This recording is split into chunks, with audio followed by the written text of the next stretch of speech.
Lindsay Lohan had the rom-com lead on lock. She was really cute in this and so sweet. Again, the woman is back. Lindsay Lohan is back, and I couldn't be happier.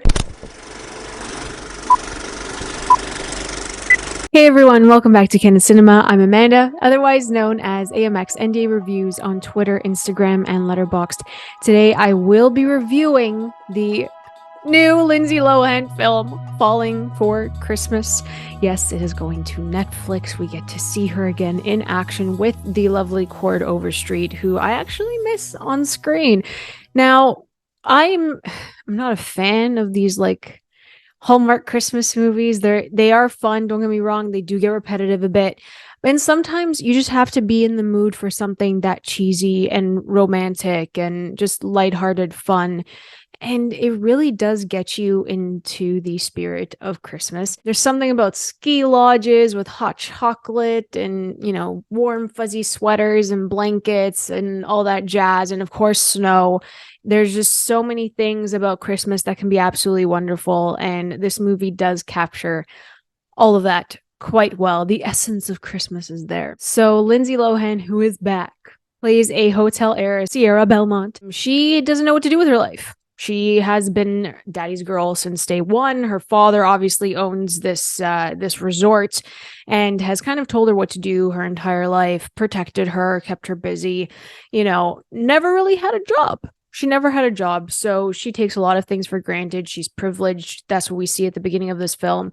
And on the other hand, we see Cord Overstreet, who is Jake Russell in this, and he owns a very small ski lodge right beside the Belmonts, and he was hoping that he could kind of get the Belmonts on his side and help fund the his own resort or skiing lessons, something just for extra money, and kind of blending his services together.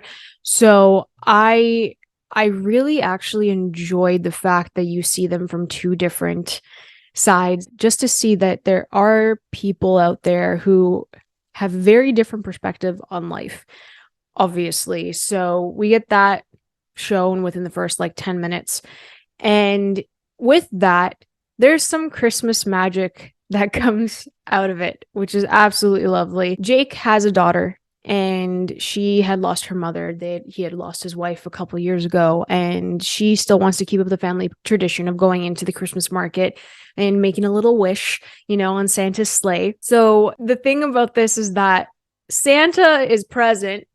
There's some Christmas magic that goes on. And his daughter, Avi, she, instead of using the wish for herself, uses the wish for her father, which is actually really, really sweet. I won't tell you what the wish is, but it's really nice. In the same breath, Sierra has her boyfriend, who is the most annoying person on this planet, named Tad. Why? He was hilarious. But he kind of controls her because she doesn't have a mind of her own, obviously, because she's an heiress. She does whatever everyone else kind of tells her to do, doesn't know what to do with her own life.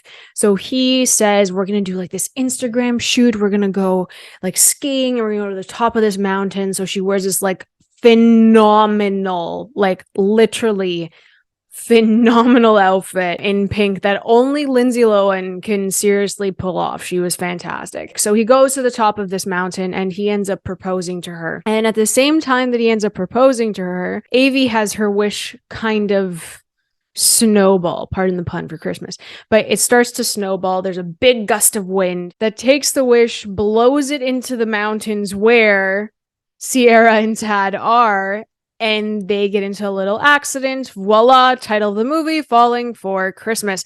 So she ends up falling off of that little cliff after he proposes, and she tumbles down and bumps her head on a tree.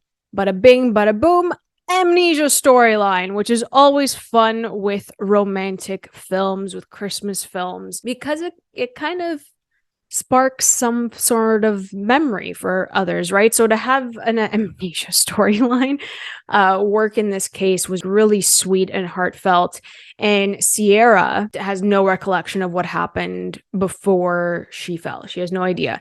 So obviously in that moment, she's on the ground and a sled comes by, and Jake finds her under the tree. So he's kind of bound to her because he found her and wants to help her, and Sierra has nowhere else to go because she doesn't know who she is. So he invites her to the lodge. Typical romance film, and it's fun. It's, first of all, it's great to see that Lindsay Lohan is back. She was in her element. It's kind of a different character for her, but I just love seeing her having fun. She had a big smile on her face, and so was Cord Overstreet. I think that they both had decent chemistry in this to make it believable. The direction of this film wasn't that strong. There's some really, really rough edits. Really rough edits that you kind of noticed. A lot of dead air, a lot of staring that really didn't connect the characters that well, but it was decent chemistry. I think they had fun, but it's more so the messaging of the fact that you can meet someone and they can change your entire perspective on life, which is something that's really important. A change in perspective is always important. Sierra didn't realize how much Jake really changed who she was because she didn't remember where she came from. She didn't remember that she was that privileged and rich. She had no idea. She just fell for him. She just got to know him and understood his way of living, and that is just like, it's so wholesome and homey and simple, and sometimes simple is good. Sometimes simple is good. So that kind of messaging where for her, she needed a change. And I know that like the amnesia is not ideal to have that change, but in movie context, this is something that woke her up. And then on the other hand, with Jake, it's the fact that he was unable to move on from losing his wife. That is something that was really difficult for him, and he kind of threw himself into his work, into providing for his daughter and saving the lodge, and didn't really think of himself. And then in this, he starts to live again and experience different feelings again that he didn't think that he would be able to. So I think that they both helped each other out during Christmas time in the best way possible. There are some funny moments that do happen between them.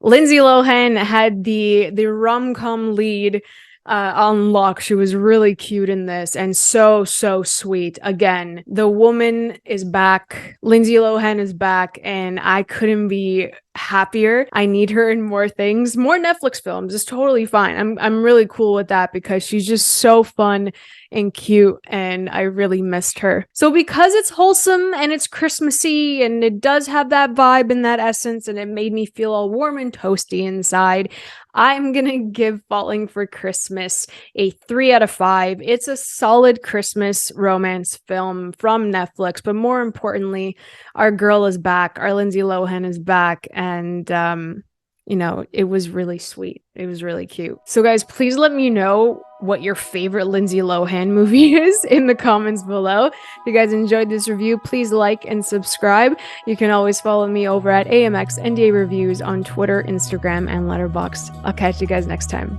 Keep watching movies.